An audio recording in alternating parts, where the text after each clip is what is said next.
Hello shinobi, कैसे हो आप सब। आप देख रहे हो what if Naruto has Gojo eyes series का पार्ट 2 और आज का एपिसोड कहानी को एक बिल्कुल नए मोड पर ले जाने वाला है। अगर आपने अभी तक पार्ट 1 नहीं देखा तो डिस्क्रिप्शन में उसका लिंक दिया हुआ है, पहले वो जरूर देख लेना ताकि पूरी कहानी सही तरीके से कनेक्ट हो सके। आज के एपिसोड में नारुतो की आंखों की ताकत का असर सिर्फ फाइट्स तक सीमित नहीं रहेगा, बल्कि उसकी पहचान, उसके रिश्ते और आने वाली कहानी सब पर पड़ेगा। अगर ये वीडियो आपको सच में पसंद आए और लगे कि स्टोरी नेक्स्ट लेवल जा रही है तो हाइप पॉइंट देना मत भूलना। ये क्रिएटर्स के लिए बहुत बड़ा सपोर्ट होता है और इससे ऐसी स्टोरीज और तेजी से आगे बढ़ती हैं। वीडियो खत्म होने के बाद कमेंट में जरूर बताना कि इस एपिसोड का सबसे बेस्ट पार्ट कौन सा लगा। और हमेशा की तरह अगर नारुतो एक्स गोजो का ये क्रॉसओवर आपको पसंद आ रहा है तो लाइक, शेयर और चैनल को सपोर्ट करना मत भूलना। तो चलो कहानी शुरू करते हैं। जब नारुतो और कोनोहामारू बाहर की ओर बढ़े तो उसने पूछा, बॉस आपकी आंखों पर ये कपड़ा क्यों बंधा हुआ है? ये ब्लाइंड फोल्ड्स हैं और मैं इन्हें क्यों पहनता हूँ? नारुतो ने बात को इतने आसान शब्दों में समझाया कि उसकी उम्र का बच्चा भी समझ सके। समझते हुए कोनोहामारू ने सिर हिलाया। जी बॉस, समझ गया। और मुझ पर बिल्कुल भी रहम मत करना बॉस, मैं वो सब सीखना चाहता हूँ जो आपको आता है। नारुतो मुस्कुराया। बच्चे की लगन देखकर उसकी नजर नरम पड़ गई। ठीक है, लेकिन याद रखना, निंजा बनना सिर्फ जुत्सु सीखने के बारे में नहीं होता। मजबूत दिल और तेज दिमाग भी उतना ही जरूरी है। उसकी आवाज में वो समझदारी थी जो उसकी उम्र से कहीं आगे की लगती थी। दोनों साथ साथ गांव में दौड़ते रहे। अपनी खास नजर की मदद से नारुतो रास्ता बड़ी आसानी से तय कर रहा था। चलते चलते वह उन अदृश्य चाकड़ा फ्लोस और गांव की ऐसी बारीकियों की ओर इशारा करता रहा जिन्हें आम लोग महसूस भी नहीं कर सकते थे। दूर से एबिसु यह सब देख रहा था। धीरे धीरे उसकी नारुतो को लेकर बनी पहली राय बदलने लगी। वह लड़का वैसा नहीं था जैसा लोग समझते थे। सीधा सादा, दिल का अच्छा और अपनी उम्र से कहीं ज्यादा समझदार। आखिरकार एबिसु पास आया। माननीय महोदय, अब चलने का समय हो गया है। बाय ओनीचान। कोनोहामारू ने हाथ हिलाकर विदा ली। नारुतो घर लौटा, नहाया और एक सुकून भरी नींद के लिए लेट गया। अगली सुबह काकाशी ने सुबह सुबह ही अपनी टीम को ट्रेनिंग ग्राउंड्स पर बुला लिया। यहीं से उनकी कोनोहा के निंजा के रूप में असली जर्नी शुरू होने वाली थी। लेकिन जल्द ही उन्हें एहसास हुआ कि जो मिशंस दिए जा रहे थे वो उनकी कल्पना से बिल्कुल अलग थे। खोए हुए पालतू जानवर ढूंढना या नदी की सफाई में मदद करना, ये सब बेहद मामूली काम थे। तालाब साफ करते हुए नारुतो का गुस्सा फूट पड़ा। बच्चों का डायपर चेंज करना, कुत्ता घुमाना, अगर ऐसे भी कोई मिशंस हैं तो वो भी साफ साफ बता दो। हम डी रैंक मिशंस क्यों कर रहे हैं? ये काम तो हमसे कहीं नीचे के हैं। उसकी बात का जवाब देते हुए साकुरा बोली, सी रैंक मिशंस लेने से पहले हमें कुछ डी रैंक पूरे करने जरूरी होते हैं। वह हाथ रोक कर बोला, लेकिन हम इससे कहीं ज्यादा कर सकते हैं। ये काम हमारी ताकत और पोटेंशियल की बर्बादी है। इस बीच काकाशी आराम से पेड़ की टहनी पर बैठा अपनी पसंदीदा नॉवल पढ़ रहा था। बेचैन होकर नारुतो उसके पास गया। काकाशी सेंसे, हमारी तरफ से भी देखिए, ये मिशंस बहुत ही आसान हैं। हम इससे आगे निकल चुके हैं। हमें ऐसा कुछ मिशन चाहिए जिससे सास्के की पैंट गीली हो जाए। सास्के भी बीच में बोला, पहली बार इस फुद्दू की बात में दम है। मौजूदा मिशंस हमारे स्किल लेवल के हिसाब से नहीं हैं। ये हमारी एबिलिटीज की बर्बादी है। सास्के को सहमति देखकर साकुरा ने भी सिर हिला दिया। अपनी किताब बंद करते हुए काकाशी बोले, मैं समझ रहा हूँ कि तुम क्या कहना चाहते हो। तुम्हारी फीलिंग्स जायज हैं, लेकिन ये मत भूलो राजमाता शिवगामी ने क्या कहा था, हर काम चाहे छोटा ही क्यों ना हो गांव के लिए जरूरी होता है। नारुतो ने झुंझलाहट दबाते हुए कहा, लेकिन सेंसे, हम लगातार खुद को पुश कर रहे हैं। इन मामूली डी रैंक मिशन से हम अपनी काबिलियत कैसे साबित करें? ऐसा लगता है जैसे गांव को हमारी प्रोग्रेस दिख ही नहीं रही। सास्के ने जोड़ा, हम शिकायत नहीं कर रहे। नारुतो ने साफ किया, हम बस चाहते हैं कि हमारी स्किल्स सही जगह इस्तेमाल हों ताकि हमें सच में शिनोबी होने का एहसास हो। काकाशी ने अपना नजरिया रखा। शिनोबी होना सिर्फ सबसे कठिन लड़ाइयां ढूंढने के बारे में नहीं है, लेकिन मैं समझता हूँ तुम अपनी लिमिट्स बढ़ाना चाहते हो। याद रखो, हर मिशन कुछ न कुछ सिखाता है, भले ही वो सिर्फ पेशेंस ही क्यों ना हो। सास्के ने ठंडे लहजे में कहा, बस अगला मिशन हमारे लेवल का होना चाहिए। काकाशी ने जवाब दिया, मैं कोशिश करूंगा, लेकिन अभी जो काम हाथ में है उसे पूरी एफिशिएंसी से खत्म करते हैं। चले? समझदार साकुरा ने तुरंत कहा, समझ गए सेंसे, काम चाहे जैसा हो हम पूरी कोशिश करेंगे। उन्हें देखते हुए काकाशी बोले, यही सही एटीट्यूड है, इसे बनाए रखो और मुझे पूरा यकीन है कि होकागे तुम्हें आगे के मुश्किल मिशंस के लिए तैयार मानेंगे। जोश में आकर नारुतो बोला, ठीक है, इस मिशन को जल्दी खत्म करते हैं और दिखा देते हैं कि हम किस खेत की मूली हैं। सास्के ने चुपचाप सिर हिलाया। मास्क के पीछे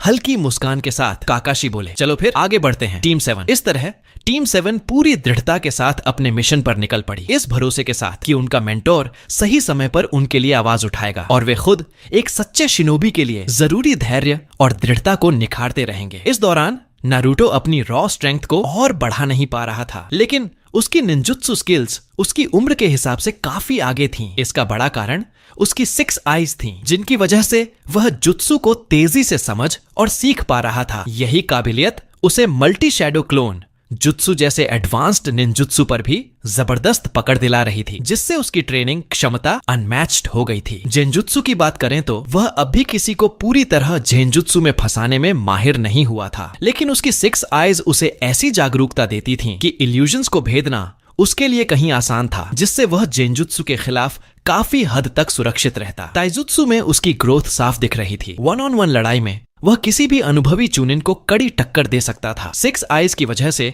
उसकी बैटल आईक्यू तेजी से बढ़ रही थी, जो मिशंस और लड़ाई के दौरान तेज फैसले लेने में उसकी मदद करती थी। आखिरकार दिन का मिशन पूरा हो गया। अचानक नारुतो को याद आया कि उसने इनो से ट्रेनिंग का वादा किया था। यह सोचते ही वह तय जगह की ओर निकल पड़ा। वहां पहुंचते ही उसने देखा कि टीम 10 पहले से मौजूद थी और आपस में बातें कर रही थी। आंखों पर वही ब्लाइंडफोल्ड और चेहरे पर हल्की मुस्कान लिए वह उनके पास पहुंचा। उसे देखते ही इनो, शिकामारू और चोजी हंसते हुए बोले, अरे देखो वो आ गया। नारुतो ने हल्का सा सिर हिलाया। काम जल्दी निपट गया तो करना क्या है? आलस भरे इशारे के साथ शिकामारू बोला, जब कोनोहा का नंबर 1 जीनियस आ ही गया है तो थोड़ी शैडो ट्रेनिंग मजेदार रहेगी। उत्साह में चोजी ने हाथ ताली की तरह बजाए और उसके बाद बारबेक्यू। थकी हुई सांस छोड़ते हुए शिकामारू बोला, हमारा स्केड्यूल खाने से डिसाइड नहीं होना चाहिए चोजी। सौतन इनो थोड़ी पास आई। मैं चाहती हूँ तुम अपने कुछ मूव्स दिखाओ नारुतो, यकीनन मुझे काफी कुछ सीखने को मिलेगा। उसकी नजदीकी महसूस करते हुए नारुतो के अंदर की जवानी जाग उठी। लगता है मना नहीं कर सकता, तो शुरुआत कहाँ से करें? बीच में शिकामारू ने टोका, फ्लर्टिंग से शुरुआत मत करो इनो। झुंझलाकर उसने उसकी तरफ देखा। मैं बस फ्रेंडली हो रही हूँ, है ना नारुतो? वह हल्का सा हंसा। बिल्कुल, फ्रेंडली ट्रेनिंग सबसे असरदार होती है। माहौल हल्का करने के लिए चोजी बोला, तो प्लान क्या है? 1-on-1 लड़ाई या टीम टैक्टिक्स? नारुतो ने कहा, टीम टैक्टिक्स करते हैं इनो, तुम मेरे साथ रहोगी। शिकामारू और चोजी एक टीम में चमकती मुस्कान के साथ इनो बोली, परफेक्ट। शिकामारू, देख लेना तेरी गुद्दी कैसे लाल होती है, तुझे पता भी नहीं चलेगा। वह तिखी कातिल हंसी करते हुए बोली, परेशानी? ज्यादा डिस्ट्रैक्टेड मत होना। गहरी हंसी के साथ चोजी बोला, मैं बस शिकामारू का प्लान फॉलो करूंगा। आंखों पर बंधे ब्लाइंडफोल्ड और चेहरे पर सुकून के साथ नारुतो बोला, जब तैयार हो शुरू कर सकते हो। इनो थोड़ा करीब आई और धीमे से कहा, ब्लाइंडफोल्ड के बिना तो तुम और भी ऋतिक रोशन जैसे लगते होगे, बस फर्क इतना है कि तुम्हारे पास 5 उंगलियां हैं। उतनी ही हल्की आवाज में उसने जवाब दिया, और मुझे लगता है तुम राखी सावंत जैसी लगती हो, बस ड्रामा थोड़ा ज्यादा करती हो। वह हंस पड़ी, फिर जोर से बोली, चलो इन्हें दिखाते हैं। इसके बाद बातें रुक गईं और ट्रेनिंग शुरू हो गई। टीम 10 पूरे फ्लो में थी। उनकी टाइमिंग और कोऑर्डिनेशन साफ दिखा रही थी कि ये सब मिशंस और ट्रेनिंग का नतीजा है। नारुतो की हर मूव एफर्टलेस थी, जैसे उसे सोचना ही न पड़ रहा हो। आंखों पर कपड़ा होने के बावजूद वह ऐसी सटीकता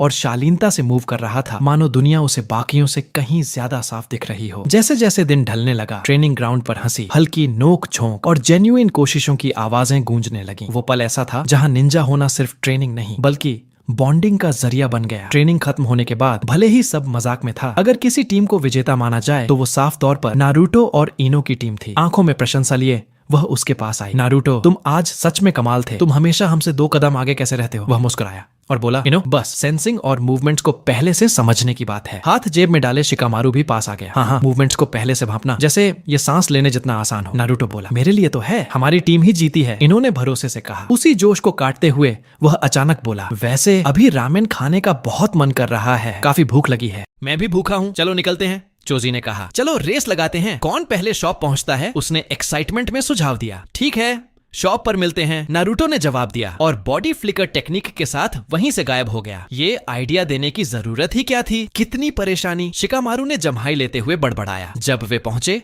नारुतो पहले से वहां मौजूद था, शांति से उनका इंतजार करता हुआ। तीनों काउंटर पर बैठ गए। कुछ ही देर में रामेन के बोल सामने थे। बातों बातों में नारुतो ने शिकामारू की तरफ देखा। आंखों में जिज्ञासा चमक रही थी। ट्रेनिंग के दौरान जो टेक्निक तुमने यूज की थी वो शैडो मैनिपुलेशन ही है ना? हर क्लैन की अपनी यूनिक टेक्निक होती है। हमारी शैडो मैनिपुलेशन है, शिकामारू ने जवाब दिया। नारुतो ने सिर हिलाया। हाँ, यही सोचा था, हर स्टाइल की अपनी एक गुण होती है है ना? इनो को उसकी बात दिलचस्प लगी और वो भी बातचीत में शामिल हो गई। कभी अपने क्लैन की टेक्निक के बारे में सोचा है? जीनियस हो, जानने की इच्छा तो होती ही होगी। नारुतो ने हल्की मुस्कान के साथ रेमेन स्पून उठाया। कुछ बातें बताने की नहीं, खुद अनुभव करने की होती हैं। शिकामारू हल्की मुस्कान के साथ कुर्सी पर पीछे टिक गया। इनो और नारुतो की शरारती नोक झोंक को उसने गौर से देखा, जिसे नारुतो ज्यादा तवज्जो नहीं दे रहा था। कभी कभी भले ही झंझट हो, मजा ना जानने में ही होता है, उसने मन ही मन सोचा। दिन की ट्रेनिंग धीरे धीरे एक सुकून भरी शाम में बदल जाती है और रहस्य अगले दिन के लिए छोड़ दिए जाते हैं। थकान के साथ नारुतो घर लौटा। वहां पहुंचकर उसने आरामदेह बाथ लिया, दिन भर की थकान धोई और फिर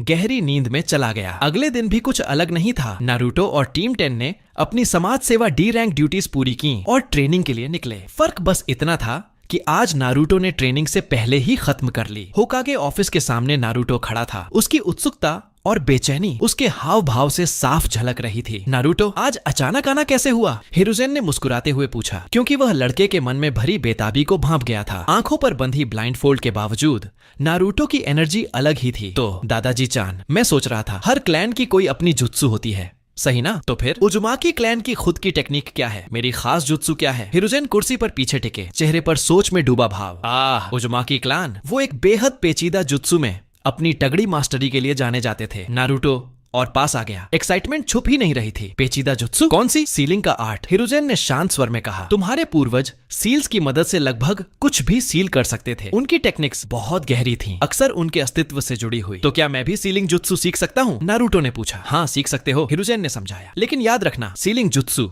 या फुइनजुत्सु साधारण निंजुत्सु नहीं होते। ये पेचीदा होते हैं और इनमें एक्यूरेसी और चैक्रा कंट्रोल बहुत जरूरी होता है। मैं सीखना चाहता हूँ, मुझे लगता है मैं रेडी हूँ, नारुतो ने भरोसे के साथ कहा। तो क्या आप मुझे फुइनजुत्सु सिखाएंगे? सिखाऊंगा, लेकिन अभी नहीं, हिरुजेन बोले। अभी हम तुम्हारा चैक्रा कंट्रोल और बेहतर करेंगे। तुम्हारी टैलेंट देखते हुए तुम पहले से काफी अच्छे हो। शाम को मैं तुम्हारे घर आकर सिखाऊंगा। सिर हिलाते हुए नारुतो घर लौट आया, रोज की तरह खाना खाया और अगली चुनौतियों के लिए खुद को तैयार करते हुए सो गया। अगले दिन टीम 7, जिसमें नारुतो और काकाशी शामिल थे, अपनी सौंपा गया टास्क पर निकली। पहले दिन की तरह ही उन्हें फिर से डी रैंक मिशंस मिले। शुरुआत में नारुतो ने इन आसान टास्क्स पर थोड़ी नाराजगी दिखाई, लेकिन जल्द ही उसने खुद को संभाल लिया। उसी दौरान उसे बुजुर्ग की बात याद आई। सीलिंग जुत्सु में मास्टरी के लिए चैक्रा कंट्रोल का परफेक्ट होना बेहद जरूरी है। टास्क्स खत्म करने के बाद नारुतो सीधे काकाशी के पास गया। मेरी एक रिक्वेस्ट है काकाशी सेंसे, उसने कहा। अगर तुम ज्यादा चैलेंजिंग मिशंस की बात करने वाले हो तो याद रखो, सी रैंक टास्क डी रैंक सफलतापूर्वक पूरा करने के बाद ही मिलते हैं। काकाशी ने शांत स्वर में याद दिलाया। नहीं, बात मिशंस की नहीं है, नारुतो बोला। मैं अपना चैक्रा कंट्रोल बेहतर करना चाहता हूँ। क्या आप मुझे ट्रेन कर सकते हैं? ठीक है, काकाशी ने सहमति दी। पहले अपना करंट टास्क पूरा करो, उसके बाद मैं तुम सबको चैक्रा को सही तरीके से कंट्रोल करना सिखाऊंगा। नारुतो वापस अपने काम में लग गया। टास्क पूरा होने के बाद काकाशी ने कहना शुरू किया, तुम दोनों चैक्रा को समझते हो, है ना? इसे बैलेंस करना बेसिक से लेकर एडवांस्ड टेक्निक्स के लिए बहुत जरूरी है। सास्के और साकुरा ने हामी में सिर हिलाया। अच्छा, नारुतो ने चैक्रा कंट्रोल सुधार करने की इच्छा जताई है और मुझे लगा ये तुम दोनों के लिए भी फायदेमंद होगा। इसे मेरे एग्जाम पास करने और ऑफिशियली शिनोबी बनने की रिवॉर्ड समझो, काकाशी ने कहा। जिज्ञासा से भरी साकुरा ने पूछा, प्लान क्या है Kakashi sensei? Tree climbing, Kakashi ने जवाब दिया। Tree climbing? क्यों? साकुरा थोड़ी उलझन में बोली। सिल्वर बालों वाले जोनिन, काकाशी ने समझाया। ये नॉर्मल क्लाइंबिंग नहीं है, इसमें चैक्रा यूज होगा ऐसे। और यह कहते हुए वह बिना हाथों का इस्तेमाल किए पेड़ की सीधी सतह पर चल पड़ा। अपने पैरों में चैक्रा का नियमित प्रवाह बनाए रखो और हाथों का इस्तेमाल किए बिना ऊपर चढ़ो, काकाशी ने निर्देश दिए। अगर चैक्रा कम हुआ तो पकड़ छूटेगी और गिर जाओगे, ज्यादा हुआ तो पेड़ से दूर धकेल दिए जाओगे। अब ट्राई करो, हर बार कुनाई से अपना हाईएस्ट पॉइंट को मार्क करना। निर्देशों का पालन करते हुए नारुतो, सास्के और साकुरा चढ़ने लगे। नारुतो और साकुरा ने पहली ही कोशिश में पेड़ के टोप्पे तक पहुंचकर सबको चौंका दिया। सास्के को थोड़ी दिक्कत हुई, वह जरूरत से ज्यादा चैक्रा इस्तेमाल कर रहा था। सास्के के मन में खींच उभर आई। नारुतो और साकुरा से पीछे रह जाने का एहसास, स्ट्रॉन्ग बनने की चाह और चैक्रा कंट्रोल में दिक्कत। पेड़ के ऊपर से नारुतो चिल्लाया, ओए सास्के, पैरों में चैक्रा ज्यादा डाल रहा है, थोड़ा चिल पिल कर, फोकस रख, हो जाएगा। काकाशी भी बीच में बोले, नारुतो सही कह रहा है, ज्यादा चैक्रा डालोगे तो पेड़ तुम्हें पीछे धकेल देगा। करीब 15 मिनट बाद सास्के भी ऊपर पहुंच गया। देखा, हो गया ना, इतना कठिन नहीं था। नारुतो मुस्कुराया। सास्के ने कुछ कहना चाहा, लेकिन बस एक हल्का सा सिर हिलाकर सहमति हो गया। सास्के, मुझे पता था तुम कर लोगे, साकुरा ने चीर किया। अगला लेसन है पानी में चलना। काकाशी ने कहा, ट्री क्लाइंबिंग मास्टर कर लिया है तो ये ज्यादा मुश्किल नहीं होगा। पानी में चलना? वो कैसे? फॉलो मी गरीबो। काकाशी उन्हें पास की झील तक ले गए। देखो और सीखो कहते हुए वह आराम से पानी की सतह पर चल पड़े। वाओ, ये कैसे किया? साकुरा हैरान होकर बोली। निंजा पानी पर चलने के लिए वाटर वॉकिंग टेक्निक यूज करते हैं, काकाशी ने समझाया। इसमें पैरों में चाकरा इकट्ठा करके लगातार रिलीज करना होता है और पानी की गहराई के हिसाब से चाकरा आउटपुट को बदलना पड़ता है। अब तुम्हारी बारी। पैरों में चाकरा इकट्ठा करो और नियमित आउटपुट बनाए रखो। तीनों ने कोशिश की। नारुतो ने दूसरी अटेम्प्ट में ही कर दिखाया। साकुरा को ज्यादा ट्राइज लगे लेकिन पांचवी कोशिश में वह भी सफल हो गई। सास्के सबसे आखिर में समझ पाया, मगर नारुतो के आसान तरीके से समझाने की वजह से और अपनी गलतियों पर मिले स्पष्ट प्रतिक्रिया की मदद से उसने भी टेक्निक मास्टर कर ली। ये एक्सरसाइजेस चाकरा कंट्रोल को स्थिर और बेहतर बनाने के लिए होती है, जिससे हाई रैंक जुत्सु परफॉर्म करना आसान हो जाता है, काकाशी ने समझाया। और भी टेक्निक्स हैं क्या? नारुतो ने उत्सुकता से पूछा, आंखों में चमक लिए हुए।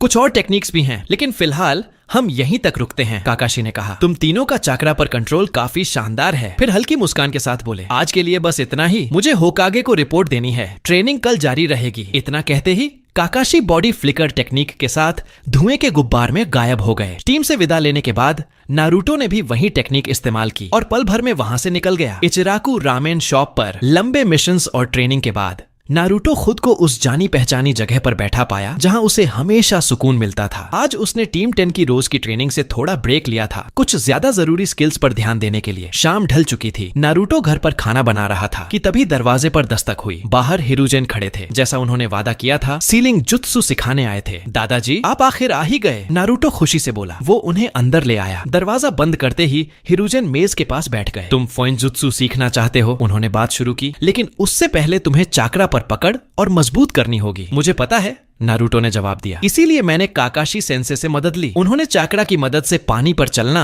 और पेड़ों पर चढ़ना सिखाया। और क्या तुमने इसे पूरी तरह सीख लिया? हिरुजेन ने हल्की मुस्कान के साथ पूछा। बिल्कुल, नारुतो बोला, अपने कंधे पर हाथ मारते हुए। पेड़ पर चढ़ना पहली ही कोशिश में और पानी पर चलना दूसरी में। तुम जैसे असाधारण बच्चे से इससे कम उम्मीद भी नहीं थी, हिरुजेन ने शांत स्वर में कहा। तो फिर चलिए फोइनजुत्सु शुरू करते हैं, नारुतो उत्साह से बोला। जरूर, हिरुजेन मुस्कुराए, लेकिन पहले तुम्हारे हाथ का बना खाना खा लेते हैं। ओह हाँ, मैं भूल ही गया, नारुतो कहते हुए खाना परोसने लगा। खाते हुए हिरुजेन बोले, तुम्हारे हाथ के स्वाद में कभी कमी नहीं होती। अरे, लोग कहते हैं कि एक जीनियस को हर काम में माहिर होना चाहिए, नारुतो ने गर्व से कहा। खाना खत्म होने के बाद हिरुजेन बोले, तुम लगभग चाकरा पर पूरी पकड़ बना चुके हो। लगभग? नारुतो हैरान हुआ। ये देखो, कहते हुए हिरुजेन ने हाथ आगे बढ़ाया। उनकी हथेली में नीली चाकरा से बनी घूमती हुई ऊर्जा उभर आई। तेज घुमाव की वजह से उसमें हल्की गूंज सी सुनाई दे रही थी। इसे रासेंगन कहते हैं, उन्होंने समझाया। अगर तुम इसे सीख लेते हो तो मैं तुम्हें फोइनजुत्सु सिखाऊंगा। मंजूर? नारुतो ध्यान से देखने लगा। तो हाथ में जो चाकरा को काबू में रखा जाता है वही नजर आने लगता है। कुछ ऐसा ही, हिरुजेन बोले। इसमें चाकरा को एक साथ कई दिशाओं में घुमाना पड़ता है और उसे हाथ के भीतर ही रोक कर रखना होता है, बिना किसी हैंड सील के। यही वजह है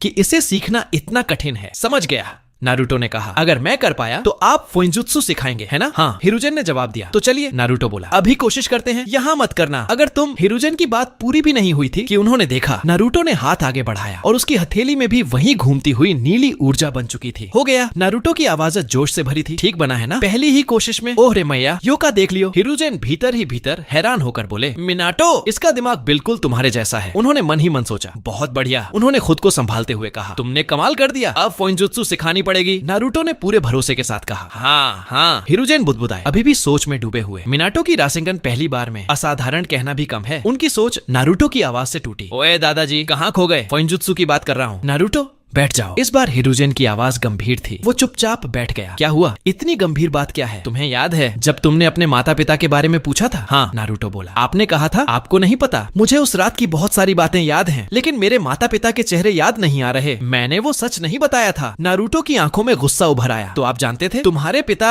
मिनाटो नामिकाजे थे, 4th होकागे, और तुम्हारी माँ कुशिना उजुमाकी, 9 टेल्स की पिछली जिंचुरी की 4th होकागे। नारुतो की आवाज कांप गई। मेरे पापा? उसका दिमाग सुन्न हो चुका था। हैरानी, गुस्सा और दर्द सब एक साथ उमड़ पड़े। मैं समझता हूँ, हिरुजेन ने कहा। तुम्हें मुझसे नाराज होने का पूरा हक है, लेकिन इससे पहले कि मैं क्या कहूँ, नारुतो ने बीच में रोकते हुए कहा, ये सब मुझसे छुपाया ही क्यों गया? हिरुजेन ने नारुतो को उस रात की पूरी सच्चाई बताई, वो रात जिसने सब कुछ बदल दिया, क्यों उसका नाम उजुमाकी रखा गया जबकि उसके पिता नामिकाजे थे, और उससे जुड़ी हर बारीकी। मैंने सोचा था जब तुम इस बोझ को उठाने के लिए तैयार हो जाओगे तब तुम्हें सब बता दूं, और मुझे लगा कि अब तुम इसके लिए तैयार हो। हिरुजेन बोले, मेरे मम्मी पापा दोनों गांव के हीरो थे, नारुतो ने कहा, उसकी आवाज में अडिग भरोसा था। हाँ नारुतो, बिल्कुल। हिरुजेन ने सहमति में सिर हिलाया। उन्होंने गांव के लिए बहुत कुछ कुर्बान किया। इसके बाद कुछ देर दोनों ने नारुतो के माता पिता को याद किया, उनकी अलग अलग शख्सियतें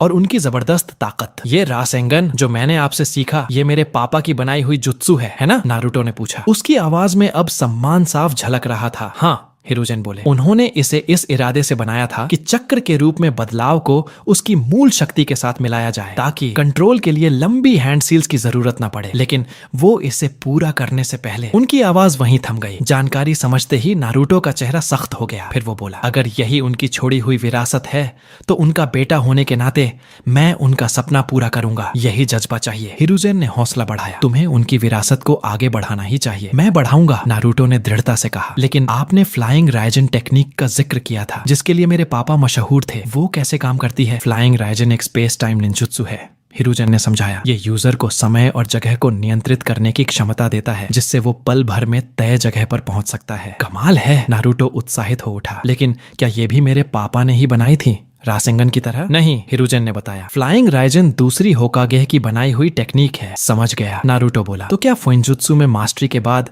आप मुझे ये सिखाएंगे? हाँ, हिरुजेन ने साफ कहा। लेकिन पहले तुम्हें फुइंजुत्सु में काबिलियत साबित करनी होगी, उसके बाद ही आगे बढ़ेंगे। ये मुझे मंजूर है, नारुतो ने आत्मविश्वास से कहा। मैं अपने माता पिता जितना मजबूत बनूंगा और एक दिन हिडन लीफ विलेज का होकागे बनूंगा, अपने पापा की तरह। जिस रफ्तार से तुम आगे बढ़ रहे हो, हिरुजेन सोचते हुए बोले, शायद तुम चौथे होकागे से भी आगे निकल जाओ। फिर उन्होंने पूछा, तो क्या तुम ये राज सबको बताना चाहते हो, खासतौर पर अपने दोस्तों को? अभी नहीं, नारुतो ने तुरंत मना कर दिया। मैं अभी तैयार नहीं हूँ। जब मजबूत बन जाऊंगा तब बताऊंगा। समझदारी भरा फैसला, हिरुजेन ने तारीफ की। तो फुइंजुत्सु ट्रेनिंग कब शुरू होगी, नारुतो ने पूछा। कल, हिरुजेन बोले। अपने रोज के काम निपटाने के बाद मेरे ऑफिस आ जाना, वहीं बात करेंगे। इतना कहकर हिरुजेन उठे और बाहर की ओर बढ़े। एक आखिरी बात, अब जब तुम्हें अपने माता पिता की पहचान पता चल गई है तो उनकी छोड़ी हुई विरासत लेने में कोई दिक्कत नहीं होनी चाहिए। विरासत? नारुतो थोड़ा उलझ गया। हाँ, हिरुजेन बोले, कल ऑफिस आना, सब समझा दूंगा। अब सो जाओ। जाते जाते नारुतो ने कहा, गुड नाइट दादाजी। हिरुजेन के जाने के बाद नारुतो के दिमाग में ढेरों ख्याल उमड़ने लगे। उसने हाथ में रासेंगन बनाया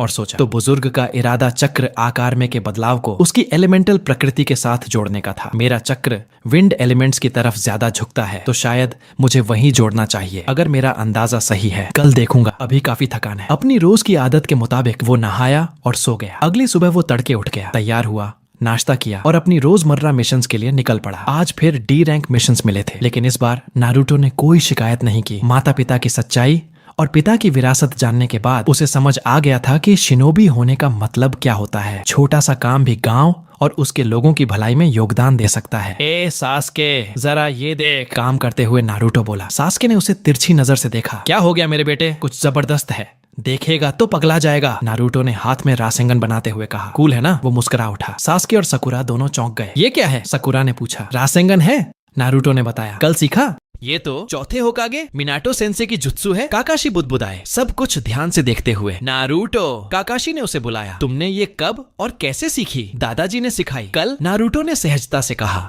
तुम होकागे की बात कर रहे हो? काकाशी ने कंफर्म करना चाहा। नारुतो ने सहमति में सिर हिलाया। तो तुमने ये एक ही दिन में सीख लिया? नहीं, नारुतो मुस्कुराते हुए बोला। असल में पहली ही कोशिश में हो गया। पहली कोशिश में? काकाशी चौंक गए। ये ए रैंक जुत्सु है और तुमने पहली बार में ही कर लिया? उनकी हैरानी छुप नहीं पाई। हाँ, काफी आसान लगा। देखिए, कहते हुए नारुतो ने फिर से रासेंगन बना लिया। तुम्हें पता है ये जुत्सु किसने बनाया? काकाशी ने पूछा। हाँ, ये मेरे। नारुतो रुक गया। उसने सास्के और सकुरा की तरफ देखा, फिर बोला, मतलब ये चौथे होकागे की जुत्सु है? खुद को फिर से पीछे छूटता महसूस करते हुए सास्के बीच में बोला, काकाशी, मुझे भी कोई ऐसी जुत्सु सिखाइए जो इसके बराबर हो। मैं पीछे नहीं रहना चाहता। नारुतो ने बेपरवाही से कंधे उचका दिए, जिस पर सास्के ने पूछा, क्या उस लहजे में एहसान मांग रहे हो? नारुतो ने पलटकर कहा। काकाशी के चेहरे पर हल्की मुस्कान आ गई। माफ कीजिए काकाशी सेंसे। सास्के ने खुद को संभाला। क्या आप मुझे भी कोई जुत्सु सिखाएंगे? जरूर, काकाशी बोले। मिशन खत्म होते ही कुछ दिखाऊंगा। इसके बाद सब अपने अपने काम में लौट गए और मिशन तय समय से पहले ही पूरा हो गया। अब काकाशी, मैं वो जुत्सु सीखने के लिए तैयार हूँ, सास्के ने कहा। ठीक है, काकाशी बोले, हमारे पास थोड़ा समय है, मैं तुम्हें एक ऐसी जुत्सु सिखाऊंगा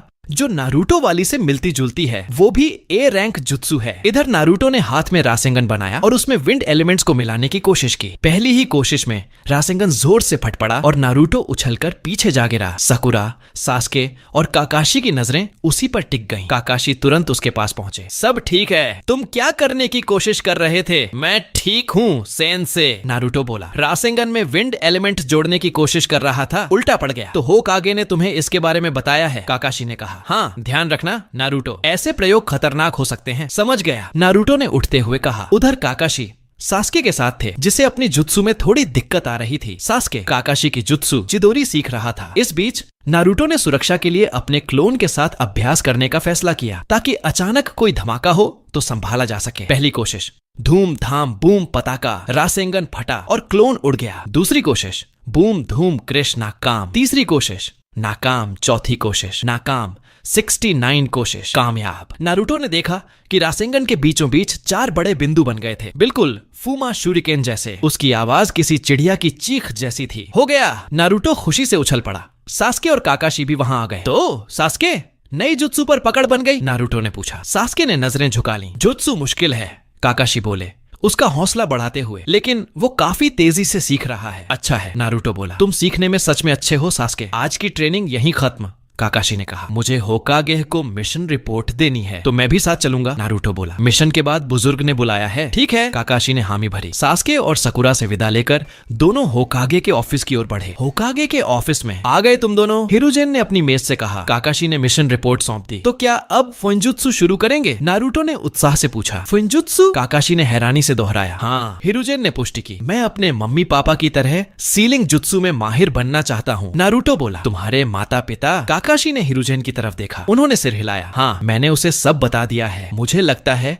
वो अब इसे संभालने के लिए काफी समझदार और मजबूत है। ठीक है होकागे सामा, काकाशी बोले। मैं चलता हूँ। काकाशी बाहर निकल गए और नारुतो हिरुजेन के साथ अकेला रह गया। बैठ जाओ नारुतो, हिरुजेन ने कहा। नारुतो कुर्सी पर बैठ गया। अब उन चीजों की बात करते हैं जो तुम्हारे माता पिता तुम्हारे लिए छोड़ गए, हिरुजेन बोले। मिनातो के 3 सेफ हाउसेस थे। 9 टेल्स के हमले में उनमें से 2 नष्ट हो गए। जो एक बचा है अब वो तुम्हारा है। इसके बाद उन्होंने बाकी संपत्तियों के बारे में बताया। आखिर में तुम्हारे माता पिता तुम्हारे लिए 200 मिलियन रियो छोड़ गए हैं। नारुतो की आंखें फैल गईं। 200 मिलियन रियो, उसने अविश्वास से दोहराया।